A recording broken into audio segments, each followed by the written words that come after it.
বলে যে মহান স্বাধীনতা যুদ্ধে 2000 লোক শহীদ হয়েছে, সেই জানোয়ারের বাচ্চা পিনাকি 2013 সালে সে যখন ব্লগ লিখত তখন তার ব্লগে সে লিখেছিল 30 লাখ শহীদের সংখ্যার কথা। এই জানোয়ারের বাচ্চার না আছে কোনো দেশ, না আছে কোনো আত্মীয় স্বজন, না আছে কোনো প্রতিবেশী। মহান স্বাধীনতা যুদ্ধে শহীদদের সংখ্যা নিয়ে কটূক্তি বা কুরুচিপূর্ণ বক্তব্য প্রদান করে তাদের একবারও কি চিন্তা করা উচিত নয় যে এই দেশে যে তারা বসবাস করছে, এই দেশটা কার বদন্যতায় স্বাধীনতা অর্জন করেছে, কারা এই দেশটাকে স্বাধীনতা অর্জন করার জন্য ঝাঁপিয়ে পড়েছিল এবং শহীদ হয়েছিল। হয়তোবা তার পরিবার থেকে কেউ শহীদ হয় নাই, কারণ তার পরিবার ছিল রাজাকার।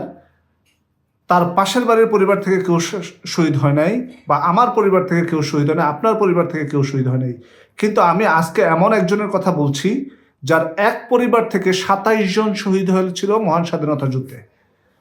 ফেনীর ফুলগাজী থানার জুমুরা গ্রামে করিমুল হকের পরিবার থেকে তার মা, বাবা, তার 5 ভাই বোন, তার নানা, নানি, মামা, মামি, খালা, খালু সহ ছোট বড় শিশু সহ তার টোটাল 27 জন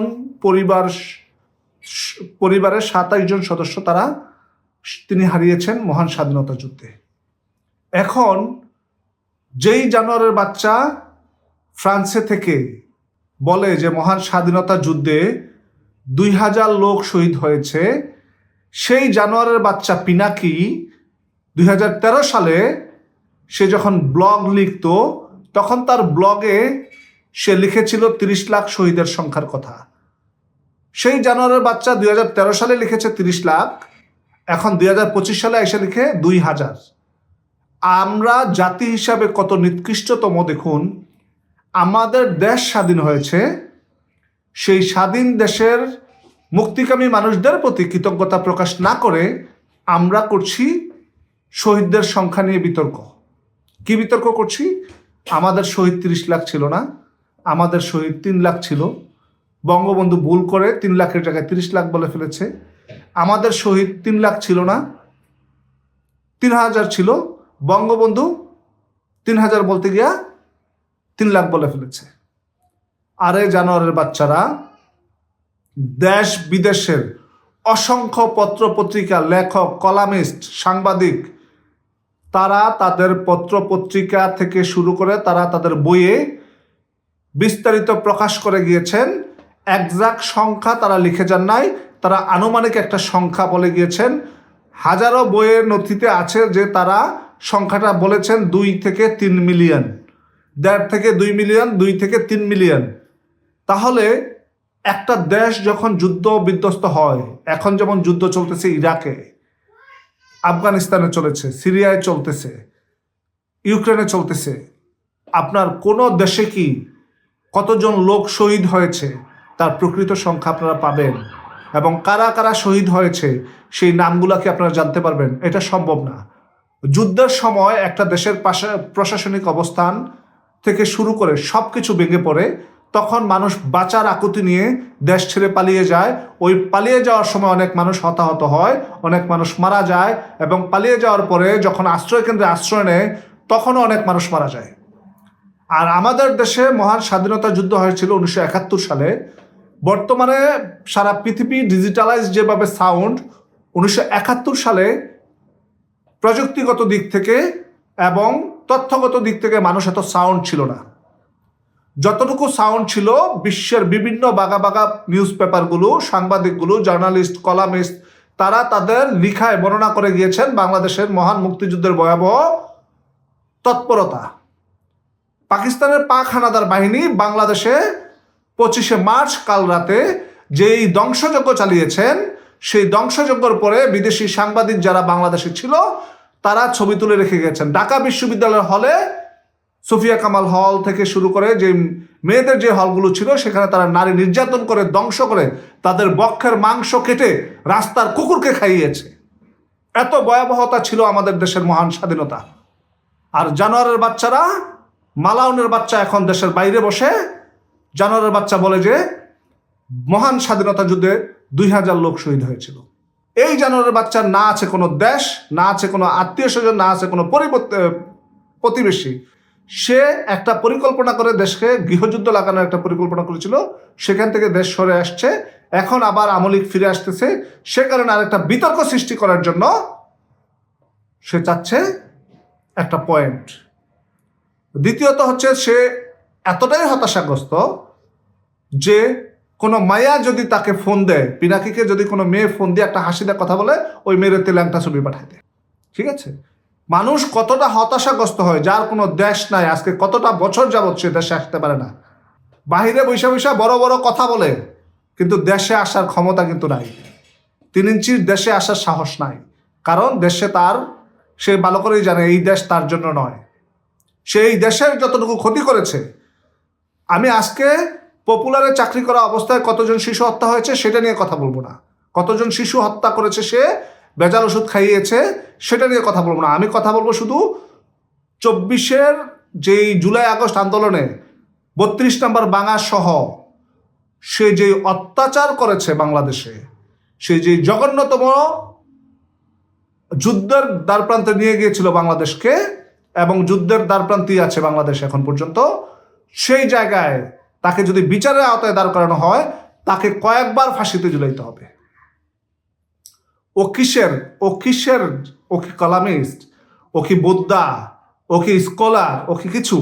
আমাদের দেশের মানুষ জানি না কেন এই জানোয়ারের কথায় উঠে পড়ে লাগে। আপনার দেশ স্বাধীন হয়েছে, এই স্বাধীনে যারা শহীদ হয়েছে তাদেরকে সারা জীবন আপনি মাথা নত চিত্তে শ্রদ্ধা জানানো উচিত, কারণ এই স্বাধীন দেশ আপনি জন্মগ্রহণ করার পরে এই স্বাধীন দেশ পেয়েছেন। আপনি জন্মগ্রহণ করার পরে এই মহান স্বাধীন দেশ পেয়েছেন। আপনি স্বাধীন দেশ পেয়েছেন, আপনার ভাষা বাংলা। আপনি বর্তমানে পাকিস্তানের অবস্থা দেখেন আর বাংলাদেশের জননেত্রী শেখ হাসিনা উন্নয়নের রোল মডেলটা একবার কম্পেয়ার করে দেখেন। গত 1 বছর বাদ দিয়ে, আগস্ট থেকে এই আগস্ট পর্যন্ত বাদ দিয়ে আপনি ওই আমলটা দেখেন। পৃথিবীতে আপনার মহান স্বাধীনতা নিয়ে, যেই দেশ স্বাধীন হয়েছে সেই দেশের স্বাধীনতা নিয়ে এত কুরুক্ষেত্র পৃথিবীর কোনো দেশে হয় নাই। আমাদের দেশে কেন হচ্ছে জানেন? এর পিছনে সবচেয়ে বড় কারিগর হচ্ছে জামায়াত ইসলাম। মহান স্বাধীনতা যুদ্ধের বিপক্ষে ছিল, রাজাকার আলবদর হিসাবে তারা সাধারণ বাঙালির বুকে ছুরি চালিয়েছে, অস্ত্র চালিয়েছে, খুন করেছে, নির্যাতন করেছে, ধ্বংস করেছে, বাড়িঘর জ্বালিয়ে দিয়েছে মানুষের। হ্যান কোনো কাজ নাই যে জামাত ইসলাম করে নাই স্বাধীনতা যুদ্ধ থেকে বাংলাদেশীদেরকে প্রতিহত করার জন্য। সেই জামায়াত যখন আজকে বাংলার মাটিতে রাজনীতি করার সুযোগ পায়, তাদের পায় তারা একটাই, তারা এই দেশকে মহান মুক্তিযুদ্ধ নিয়ে তারা বিতর্ক সৃষ্টি করেছিল আগেও, এখনো করবে এবং ভবিষ্যতেও করার চেষ্টা করবে। এই জামায়াত বাংলাদেশ থেকে যদি বিতাড়িত করা না হয়, তারা মুক্তিযুদ্ধকে কখনোই স্থায়িত্ব দিবে না এই বাংলার মাটিতে। আর জামায়াত যখন ক্ষমতায় যদি আসে, বাংলাদেশের ইতিহাস থেকে তারা মুক্তিযুদ্ধ মুছে দেওয়ার সর্বাত্মক চেষ্টা করবে। মাথায় রেখেন আপনারা। পিনাকি, ওর বিরুদ্ধে আমরা একটা ব্যবস্থা নেওয়ার চেষ্টা করছি। অলরেডি ফ্রান্সের গভর্নমেন্টের কাছে তার যে কুকীর্তিগুলো আছে এগুলো সব আমরা ডকুমেন্ট আকারে সাবমিট করেছে বাংলাদেশ আওয়ামী লীগের শীর্ষস্থানীয় নেতৃকর্মী। কারণ তার কথায় 32 নম্বর থেকে শুরু করে অনেক সাধারণ মানুষ হত্যা করেছে, এই জানোয়ারের বাচ্চার কথায় আওয়ামী লীগের নেতাকর্মীকে হত্যা করেছে। তো সেই উস্কানিমূলক বক্তব্য, সে তো ওইখানে অ্যাসাইলেম নিয়েছে, রাজনৈতিক আশ্রয়, রিফিউজি। ও হচ্ছে রিফিউজি। ওইখানে রিফিউজির বাচ্চা মহান মুক্তিযুদ্ধ নিয়ে কথা বলে, তার এত বড় সাহস করতে হয়? তার কোনো জ্ঞান আছে? তার কোনো কিছু আছে? তার এই জালিমের বাড়ি হচ্ছে বগুড়ায়।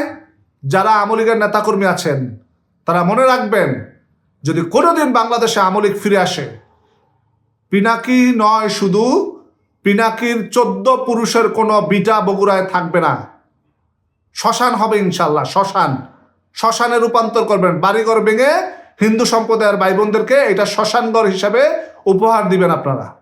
পিনাকি দেশটাকে যতটুকু পিছিয়েছে তা শুধুমাত্র জামায়াতের হাজার হাজার কোটি টাকা তার পিছনে ইনভেস্ট করেছে, সেটাকে সে নিয়ন্ত্রণ করে দেশটাকে ধ্বংসের দ্বারপ্রান্তে নিয়ে গেছে। আপনি শিক্ষিত না? আপনারা যে জেনারেশন পিনাকির কথায় আছেন, আপনি শিক্ষিত না? আপনার মধ্যে শিক্ষার আলো নেই? আমি আপনাকে বলছি, আপনার মধ্যে শিক্ষার আলো নেই? আপনি গুগলে যান, আপনি অনলাইনে সার্চ করুন, মহান মুক্তিযুদ্ধ নিয়ে পৃথিবীতে কতজন লেখকের বই আছে, তাদের বইগুলো পড়ার চেষ্টা করুন, তাহলেই তো আপনি জানতে পারেন। পিনাকির কথা আপনি কেন লাফাচ্ছেন? পিনাকির কথায় লাফাবে শুধু জামায়াত। এটা জামায়াতের চক্রান্ত, জামায়াতের নায়েবে আমির পিনাকি। পিনাকি বলল মহান মুক্তিযুদ্ধে 2000 লোক শহীদ হয়েছে, আমরা কি সেটাই মেনে নিব? ওরা জামায়াতের এজেন্ডা বাস্তবায়ন করার জন্য জামায়াত 1000টা কলঙ্ক দেওয়ার চেষ্টা করবে মহান মুক্তিযুদ্ধ নিয়ে, আপনারা কি সেটাই মেনে নেবেন? ভাই, আমাদের মুক্তিযুদ্ধ নিয়ে আমাদের ইমান এত দুর্বল নয়। আমরা জানি এই দেশকে স্বাধীন করার জন্য সাধারণ বাঙালি মহান মুক্তিযুদ্ধে কি অপরিসীম ভূমিকা রেখেছে। আমরা এটা অস্বীকার করার কোনো সুযোগ নেই আমাদের হাতে।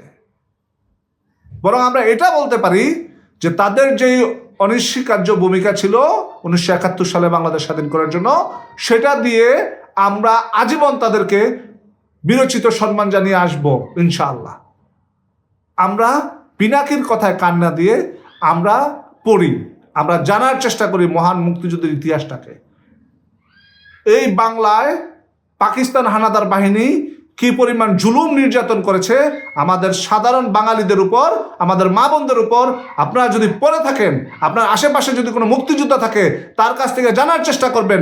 সে তার ভয়ঙ্কর ইতিহাস যখন বর্ণনা করবে, আপনি শিহরিত হয়ে যাবেন। আপনি কল্পনা করতে পারবেন না পাক হানাদার বাহিনী কি পরিমাণ নির্যাতন এই বাঙালির উপর করেছে। আজকের মতো এই পর্যন্তই। ভালো থাকুন, সুস্থ থাকুন। জয় বাংলা, জয় বঙ্গবন্ধু, বাংলাদেশ চিরজীবী হোক।